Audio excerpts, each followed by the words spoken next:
Hey everyone, Chris Haddon, Jason Balin, co-founders of hardmoneybankers.com, REI360.net, here with a very cool special edition of the show.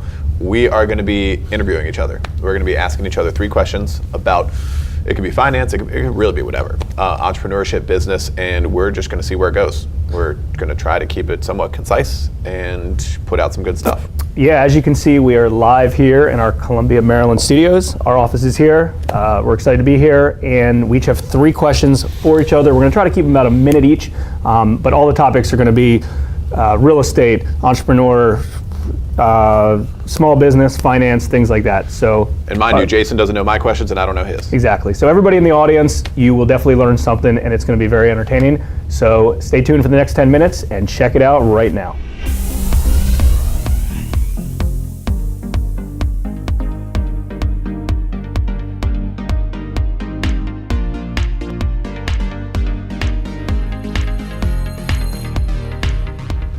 All right, who's going first? Whatever you want. I'll go first. You can ask me the first question, and then we'll round robin back and forth. Question for Jason, number 1.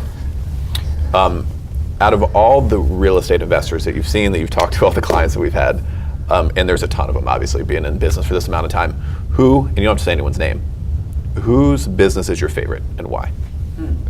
So they're the type of business? Yeah, just like one that you've seen and said, that one is my favorite, I like that one the most. And you don't have to say anyone. No, that's good. And that's a good question, because there's 2 types of businesses. There's the one-man operation who does a few deals a year, and their goal is they're very hands-on and they do everything, and they make, a lot of money per transactions, and there's the other people who do hundreds of deals a year, and hopefully they make a lot of money as well, but their day-to-day is very different. Sure. I kind of like a hybrid between the 2. I like the setup that you're doing 25-ish deals a year, right? You always have 7 to 10 going on at any given time. What kind of mix of deals, deal types? Deal types? We're doing flips, wholesales, rentals. A little bit of everything. I mean, I have the philosophy as if a wholesale deal is that good, you might as well flip it and make the other profits on it, unless it's in an area that you don't really want to be in, and then wholesale it. Especially if you're doing that many deals. Want to run yourself. Exactly, that many deals. But I like the fact of, the 25% rule of I flip 3 houses and I buy 1 as a rental. Right, and it keeps me cash flow that way. 25 a year. 25 a year, and at that you have some administrative help. You have the budget to pay a full-time bookkeeper, and you have the budget to bring on somebody else like a construction manager, maybe help you with marketing and things like that. I like that answer. So, cool. To me, that's the size. Okay, cool. So first question for you. We always talk about the term snowball. Mm-hmm. And we think snowballs are important. It's an important term, and if you want, you can describe it a little bit. But in your opinion, what is the most important snowball to have for somebody that does not have a snowball? Snowball number 1? Snowball number 1, most important if they're a real estate investor, if they're a real estate agent, if they're an entrepreneur, they're just starting a business. Like, where do they start first? What's snowball number 1? Good question. I like that one, and I have been obsessed with snowballs recently. And I draw them on whiteboards, and I have them in spreadsheets, and I'm just constantly, we planted trees and we're watching them grow. So that is the key to awesome things happening later on. Snowball number 1, just starting. I guess I'd have to go with retirement account. That might not be like the most interesting answer, but is it 401k? Is it self-directed IRA? Whatever it is, you got to do that first. And then you can expand out into other things. You can do, investment property, primary residence, like all kinds of stuff. But like day number 1 in the workforce, like just don't put it off and start investing in a retirement account. Snowball number 1. That's different than I would have expected. I thought you were going to say, market your sphere of influence and create a database, an email database on a business side. But if you were asking number 1, you get a paycheck in 2 weeks in that job, and you should be contributing to the 401k. Got it. Okay, cool. Question 2. Oh wait, you asked me the question. I was already ready to ask my other question to you. Okay, question number 2, and we're going to go a little deep here. We're going to start getting into it. Good, because I got a deep one too next. Okay. What is your biggest fear in business? What is my biggest fear in business? Okay, so I always have a concern that everyone wants to get big, right? And I have a concern of getting big. Like too big scares me a little bit, especially in the world that we live in and the businesses that we're in, because the more deals you do, the more liabilities could occur. True. Lawsuits could occur for a lot of things. I mean, we've seen as, we grow a portfolio of over 200 properties plus lots of rentals and other stuff. We get dragged into lawsuits we have nothing to do with. Right, really, like True. we're dragged into stuff, and there's attorney fees and other stuff. So like, I have fears of getting too big, and I kind of have in the back of my head, because the problem is, if you get too big and then you're used to being that size, and then all of a sudden there's a drastic shift, and you're downsizing. You've never had to downsize in business before, but if you had to downsize, like that's something that would scare me a little bit. So, I'm one of the things I'm proud of over time is we've grown rapidly but slowly at the same time, steady. Over time, and we've grown this way. And obviously we always talk about, I will take no boom if it prevents ever having a bust. Like, I don't want a boom and I don't want a bust. I want this rapidly and I want to grow rapidly. I want to build staff, I want to do more deals, I want to be more profitable. I want it all to happen that way, and I do get concerned of potentially getting too big and then maybe losing control. And that's not an answer that a lot of people would say. They'd say, if you're lending $35 million this year and you can lend $70 million next year, why wouldn't you do it as long as it meets the same criteria?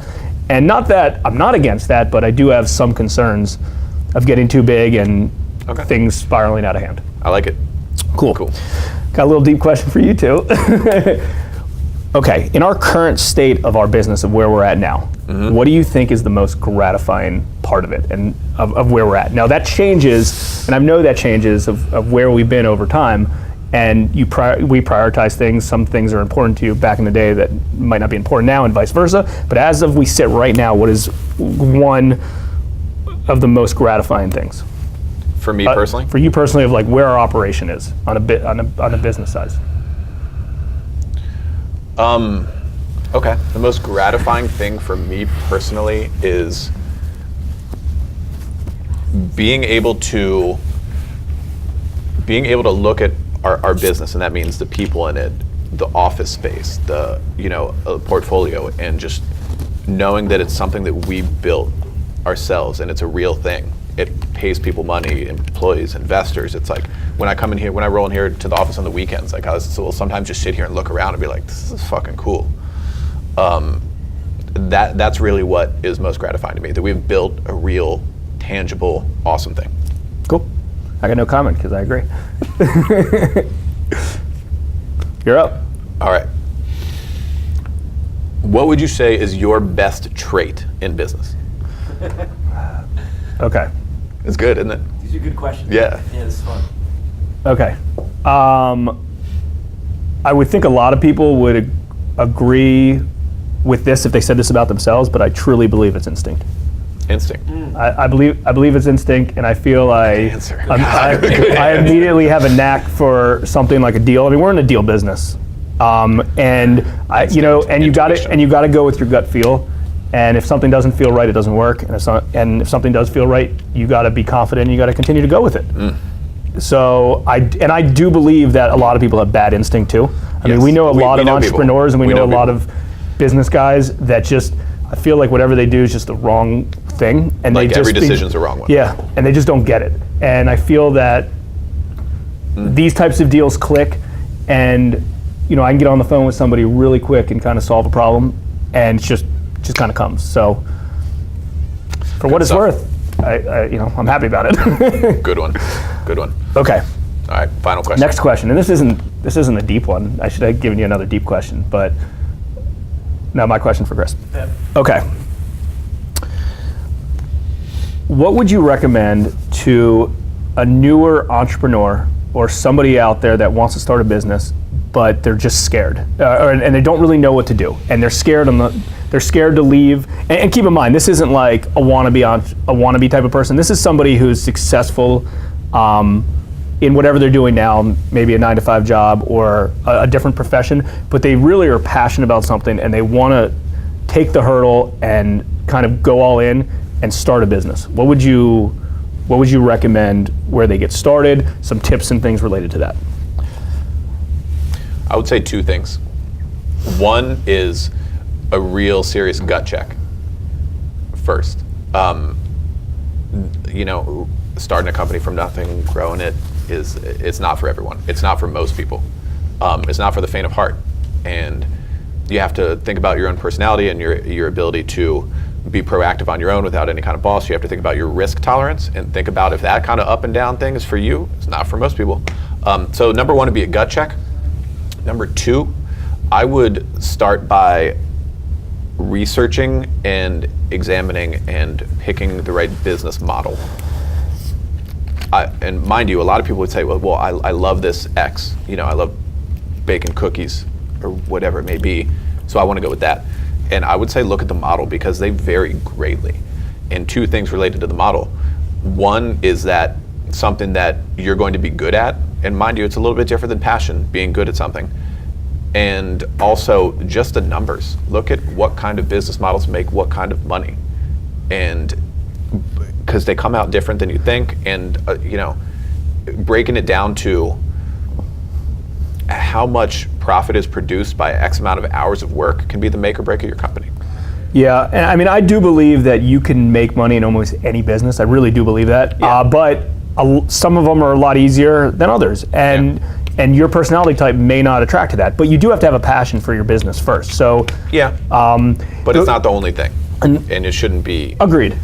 And even though this is your question, one quick thing I was going to add to it because a lot of our audience are real estate investors and real estate agents and real estate professionals, is I always look at things two ways, like as a scale. Like there's education and then there's like action. And on one side, and neither one of these are great sides. On one side, everyone's just learning, education. They never take the hurdle of doing anything, True. and you can't do anything. And on the other end, which is the irresponsible, scary way, is there's a lot of people that don't know what the hell they're doing, but they're action takers, and they just jump into business, and they screw sellers, they do fraud. They don't even know they're doing anything bad because they don't know. So I almost think like this can relate to most businesses of, learn, take action. I mean, we all know action is one of the most important things, but at the same time, it still has to balance with the understanding of knowing what you're doing. Cool. So what do you think of the show? I like the show. I like that kind of format. I think we can, expand this out in the future, get into some niche things, get into some bigger, like overarching kind of questions. Let us know what you think for anyone tuned in. I mean, please leave us a review or a like or a share, whatever it may be, depending on where you are consuming this content. And yeah, we'll do it again if everyone likes it, right? Yeah, absolutely. I mean, we're happy to answer any questions anybody has. Comment below, like, share below. REI360.net, hardmoneybankers.com. That's where you can find us, or just walk into our office in Columbia, Maryland. We're here, we're not hiding. We love working with entrepreneurs, real estate agents, real estate investors, things like that. That's what we do every day and we like it. So hope you enjoyed the show, and we'll see you next time. Take care.